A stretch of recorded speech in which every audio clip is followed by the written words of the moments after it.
ഇപ്പോൾ ബി.ജെ.പി. വക്താവ് advocate S Jayasuryan നമ്മോടൊപ്പം ചേരുകയാണ്. ശ്രീ ജയസൂര്യൻ, ക്രമാനുഗതമായി നേരത്തെ ബി.ജെ.പി. ദേശീയ നേതൃത്വം പറഞ്ഞതുപോലെ 25% വോട്ട് വിഹിതത്തിലേക്ക്, വോട്ട് ഷെയറിലേക്ക് ബി.ജെ.പി. മാറുന്ന അതിമനോഹരമായ കാഴ്ചകൾ നമ്മൾ കാണുകയാണ്. ഒരുപക്ഷെ 25%-ന് മുകളിൽ പോയെന്നും ഇരിക്കാം. 40-ലധികം തദ്ദേശ സ്ഥാപനങ്ങളിൽ ശക്തമായ പ്രതിപക്ഷമായി ബി.ജെ.പി. നിലകൊള്ളുന്ന ഒരു സാഹചര്യമുണ്ട്. തിരുവനന്തപുരത്തും തൃപ്പൂണിത്തുറയിലും ചരിത്രപരമായ വിജയം ബി.ജെ.പിയെ തേടിയെത്തിയിരിക്കുകയാണ്.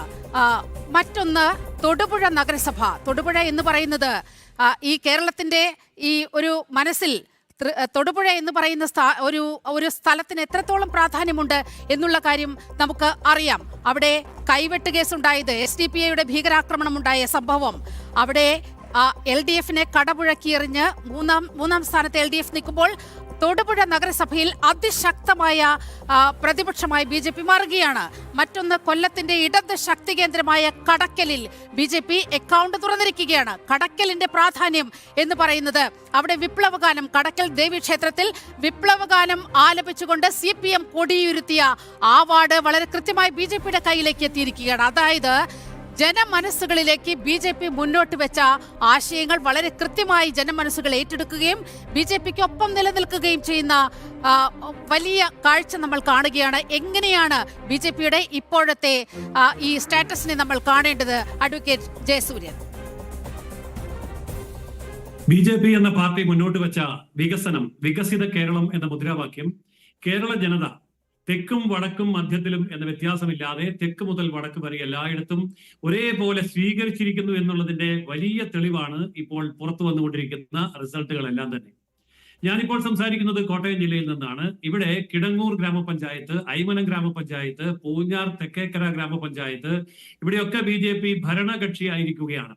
അതായത് ക്രൈസ്തവ ജനവിഭാഗങ്ങളിൽ ബി.ജെ.പിക്ക് അനുകൂലമായിട്ടുള്ള ഒരു മനോഭാവം വോട്ടായി മാറി എന്നുള്ളതിന്റെ തെളിവാണ് കോട്ടയം ജില്ലയിലും അതുപോലെ തന്നെ തൊടുപുഴ അടക്കമുള്ള ഇടുക്കി ജില്ലയിലും പത്തനംതിട്ട ജില്ലയിലും ഒക്കെ കാണുന്നത്. അതായത് ഇന്നലെ വരെ ബി.ജെ.പിയോടുണ്ടായിരുന്ന അസ്പൃശ്യത മാറ്റിവെച്ചുകൊണ്ട് ക്രൈസ്തവ സമൂഹം ബി.ജെ.പിയിലേക്ക് വന്നു, വോട്ട് ചെയ്തു, സ്ഥാനാർത്ഥികളെ വിജയിപ്പിച്ചു. മാത്രമല്ല ധാരാളം ക്രിസ്ത്യൻ കാൻഡിഡേറ്റ്സ് കോട്ടയം ജില്ലയിലും പത്തനംതിട്ട ജില്ലയിലും ഇടുക്കി ജില്ലയിലുമൊക്കെ ധാരാളം ക്രൈസ്തവ സ്ഥാനാർത്ഥികൾ ബി.ജെ.പിയുടെ താമര ചിഹ്നത്തിൽ വിജയിച്ചുകൊണ്ടിരിക്കുന്ന കാഴ്ചയാണ് ഇപ്പോൾ കാണുന്നത്. അപ്പോൾ ഇന്നലെ വരെ ബി.ജെ.പി. ഒരു വർഗീയ പാർട്ടിയാണ്, ഹിന്ദു വർഗീയ പാർട്ടിയാണ് എന്ന് പറഞ്ഞുകൊണ്ട് അകറ്റി നിർത്തുകയും ന്യൂനപക്ഷ ജനവിഭാഗങ്ങൾക്കിടയിൽ വലിയ ഭീതി പരത്തുകയും ചെയ്തത് ഇത് അസ്തമിച്ചിരിക്കുന്നു. എല്ലാവരും ഇന്ന് ബി.ജെ.പിയെ തിരിച്ചറിഞ്ഞിരിക്കുന്നു. അതുകൊണ്ട് കേരളം മുഴുവൻ ബി.ജെ.പിയെ വരവേൽക്കുന്ന കാഴ്ച കാണുകയാണ്. പ്രത്യേകിച്ച് തന്നെ വടക്കൻ കേരളത്തിലെ ഗ്രാമീണ മേഖലകളിൽ, ഗ്രാമപഞ്ചായത്തുകളിലൊക്കെ ബി.ജെ.പിക്ക് ലഭിച്ചുകൊണ്ടിരിക്കുന്ന വലിയ വോട്ട് ഷെയറും അതേപോലെ തന്നെ സീറ്റ് ഷെയറും, ഇത് രണ്ടും നമ്മൾ ശ്രദ്ധിക്കാതെ പോകരുത്. ഇടതുപക്ഷത്തിന്റെ കോട്ടയാണ് എന്ന് പറയുന്നിടത്തും അതുപോലെ തന്നെ UDFന്റെ മുന്നേറ്റം എന്ന് പറയുന്നിടത്തും, അതായത് ഇസ്ലാമിക വർഗീയ ശക്തികളുടെ പിൻബലമില്ലാതെ ആർക്കും മുന്നോട്ട് പോകാൻ കഴിയില്ല എങ്കിൽ ബി.ജെ.പി.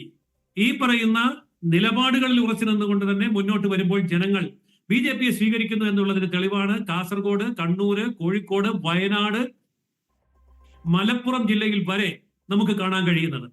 അതായത് ഉത്തര കേരളം ബി.ജെ.പിക്ക് ബാലികേറ മലയാണെന്ന് പറയുന്നവർക്കുള്ള കൃത്യമായ മറുപടിയാണ് ഗ്രാമപഞ്ചായത്തുകളിലും മുനിസിപ്പാലിറ്റികളിലും ഉത്തര കേരളത്തിൽ ബി.ജെ.പി. ഉണ്ടാക്കിക്കൊണ്ടിരിക്കുന്ന മുന്നേറ്റം.